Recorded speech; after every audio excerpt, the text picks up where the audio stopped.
Welcome back to Amplifying Our Voices. I'm your host, Patty Hayek. Thank you for being here.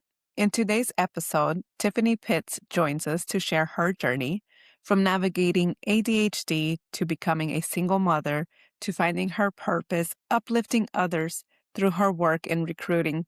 Her story is full of empathy and strength. Let's dive in.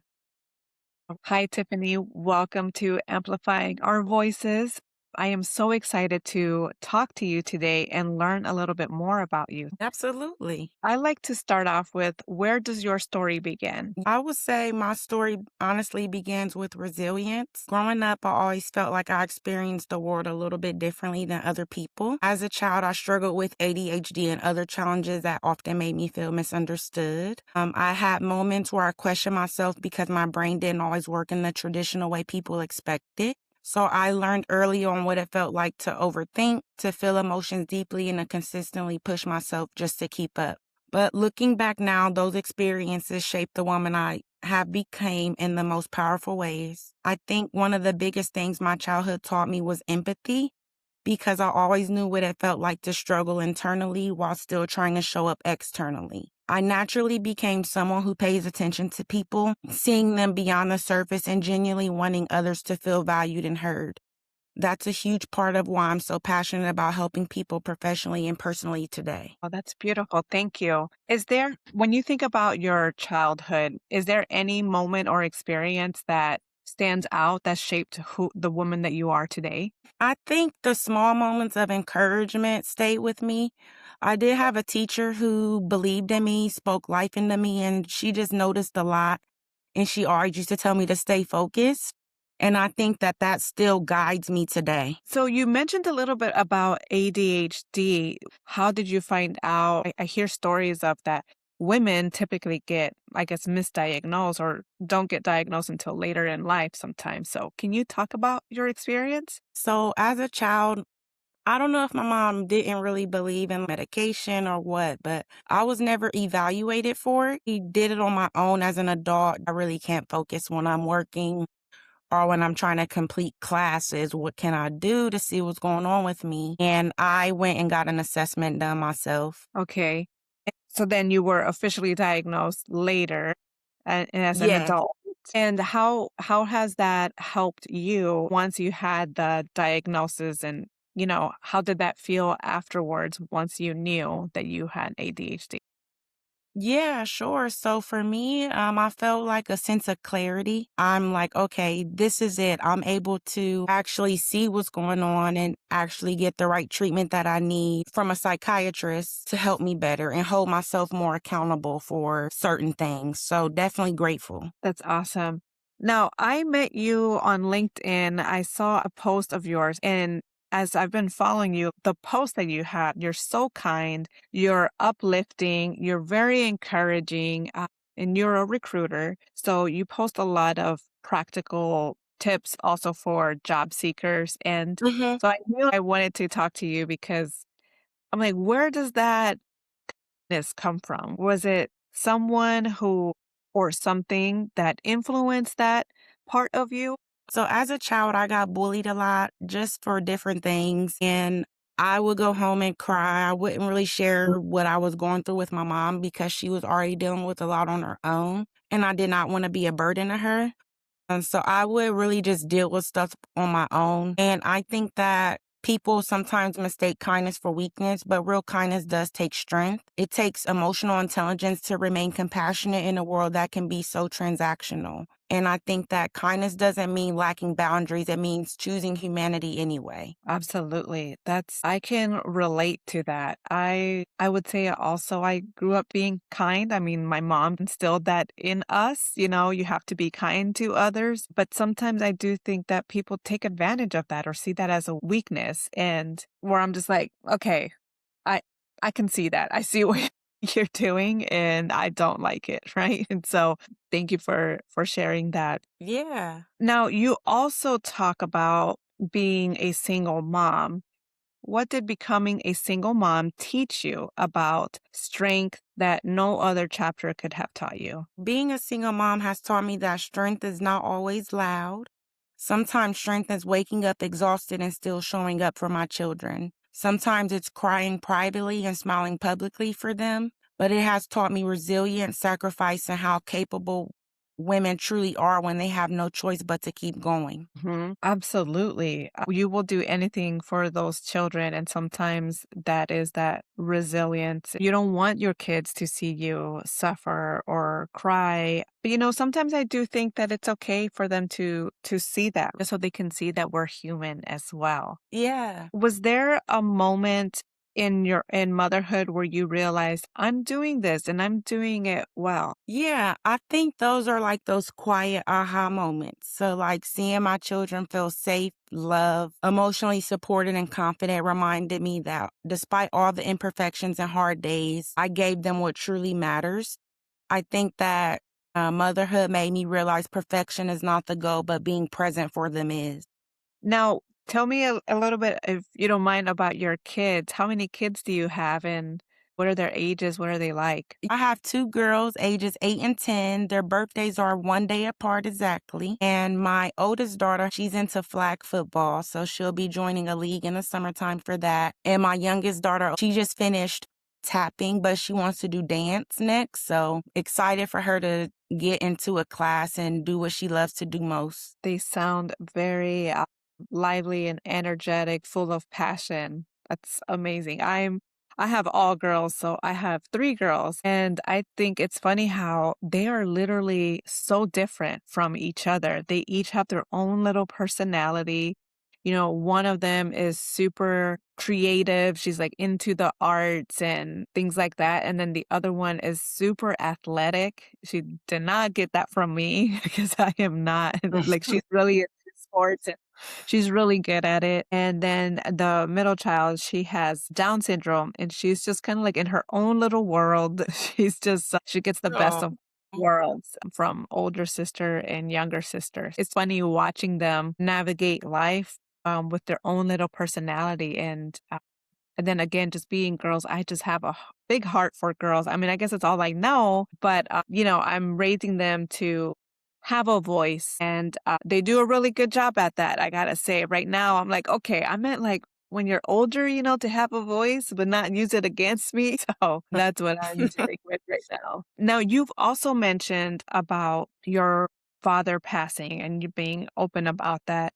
Can can you talk about what part of him lives in you today? His resilience and his ability to love people deeply live within me. He taught me how it is important it is to show up for people authentically. Even now, I carry some of his lessons in how I lead, parent, and care for other people. That's beautiful. That's such a great trait to have. How did grief change the way you love, lead, or show up for others? Yeah, so it made me more intentional with people because I understand how fragile life really is. And it taught me that everyone is carrying something that we never fully get to see. Absolutely. What's something that you wish people understood about navigating loss while still being a source of light for others? So just because someone is encouraging others doesn't mean they aren't hurting too. Some of the people who shine the brightest are carrying heavy weight quietly. You can be healing and still help others to heal at the same time. Yes, I love that. Now, shifting gears a little bit to your professional life. Uh-huh. So like I said, you are a recruiter, and can you talk a little bit about how did you land in the talent acquisition space? Talk to me a little bit about that journey. So I was working at JP Morgan Chase where I used to like evaluate mortgage calls. And I'm like, I want to go back to school and get my master's for something, but I already have my bachelor's in business. So I didn't want to get my master's in business. But I've always had like this thing to just help other people. And so I'm like, okay, I'll take HR management. And shortly after I graduated, there was an opening up at my old job, and I was able to land an entry level recruiting coordinator role where I scheduled the interviews. Hmm. And then I was able to pivot after growing with them for a little bit into the recruiting space. Okay, and so then I'm assuming then you loved it, and you're like, okay, here's where I want to be, or did you see that? you had a natural skill for it? I would say both. Nice. So you do an amazing job at highlighting people on LinkedIn. What do you see in others that they often miss in themselves? I would say potential. I think that many people are close to their own pain or recognition to recognize their own value. And I have also experienced going through layoffs and things like that. So I often see resilience, intelligence, and capability long before a lot of people see it in themselves. Okay, now you mentioned a little bit about the layoffs. Layoffs are happening right now as we know it in the market. It seems like every single day you hear of a different company laying off the workforce, and it's really shaken people's confidence. So, what would you say to someone who feels discouraged or they feel like they're starting over again?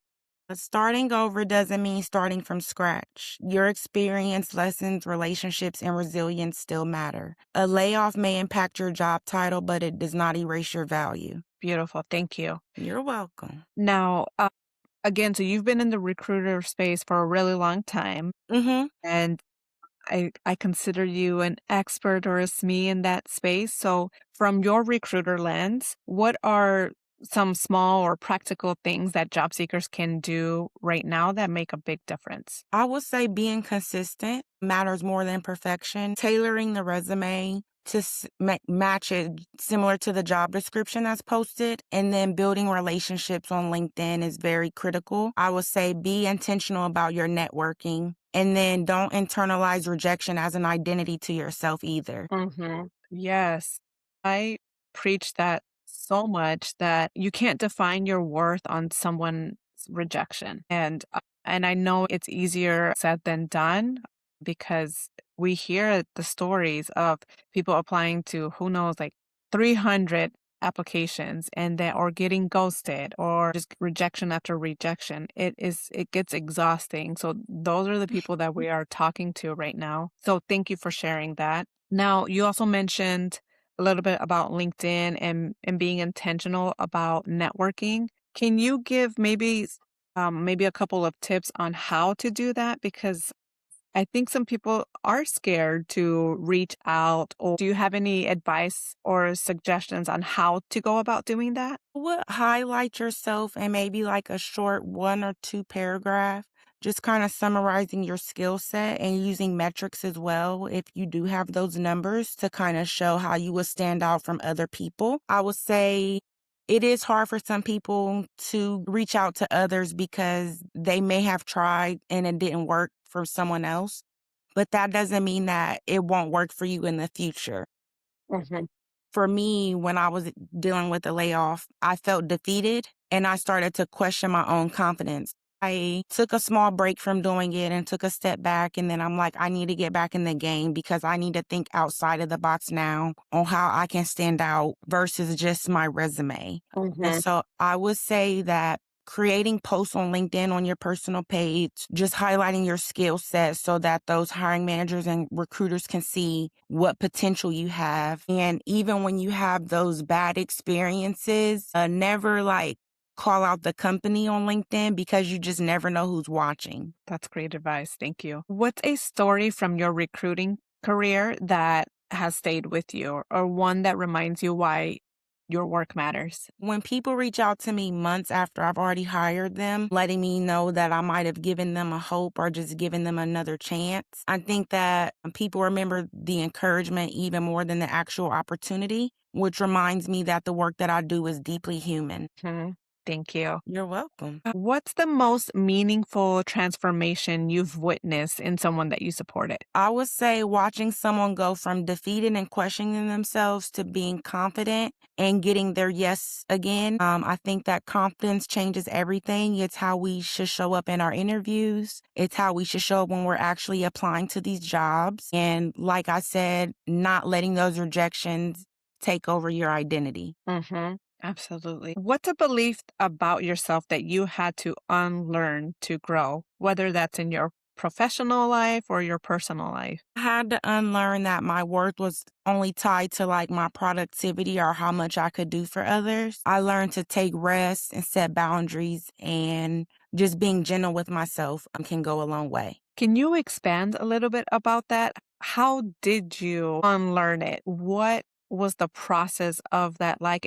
And did you have any moment that stood out where you realized, okay, I have some limiting beliefs that I need to unlearn? Can you talk a little bit more about that? Yeah, so it was a mixture of that. I would say just growing up, I went through a lot, but then I read a book really recently, and I'm still trying to unlearn this too to this day.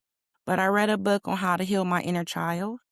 And I Ooh. think that reading that book just taught me to give myself more grace and to set those boundaries, even when you feel like you are not able to. And then I always just have been on a go mode as a child. I've always wanted to achieve more than other people. And I told myself, it's okay for you to take a break. It's okay for you to tell people no sometimes. You have to show up for yourself because no one's going to show up for you but yourself at the end of the day. Mhm. That's beautiful. Thank you. I also talk a lot about healing, recognizing your triggers or acknowledging childhood trauma that we went through and how it shows up in your present day. So I'm big on healing the inner child. I gotta say kudos to you because it's not easy. It's much easier to say, "This is just the way I am, so take it or leave it." But it's like, no, at some point, I think we do need to go within and ask ourselves, "Why am I reacting this way?" Or "Why am I feeling triggered right now?" Or reflecting on things that shaped who we are and really growing. I think we're all meant to grow. So kudos to you for Thank working you. on your inner self and it is a journey, right? I think we're always continuing to grow and learn. I think so too. What's the legacy you hope your kindness leaves behind? I hope people remember that I made them feel seen, valued, and encouraged during seasons where they may have forgotten their own worth. If my kindness helps someone keep going, that means everything to me. And what do you hope people get from listening to your story today? I want people to feel hopeful and understanding that setbacks, grief, ADHD, motherhood, layoffs, and difficult seasons do not qualify you from purpose, success, or joy. You can still struggle and become someone who changes lives. That's beautiful, Tiffany. Thank you so much. I want to thank you for opening up on some of these topics and helping us get to know you a little bit better and understand the woman behind the title of recruiter and everything that you do.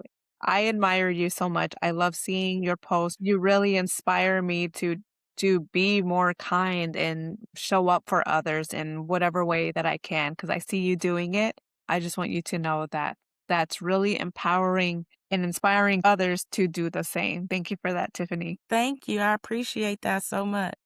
Thank you for tuning in. If you enjoyed this episode, please subscribe, follow, and share this with someone who might need it. Stay tuned for the next one.